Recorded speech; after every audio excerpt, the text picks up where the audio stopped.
Edvard Mordrake 19-asrda yashagan va uning hayoti eng dahshatli sirlar bilan bog'langan. U oddiy odam emas edi, uning orqa boshida yana bir yuz bor edi.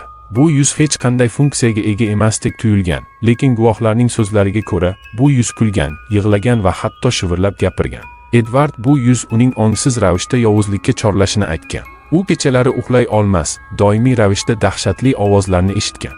Unga ko'ra, bu yuz uni doimiy azobga solgan va shaytoniy so'zlarni gapirgan.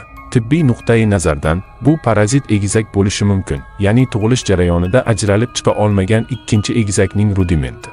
Lekin agar bu parazit bo'lsa, qanday qilib u mustaqil ovoz chiqargan?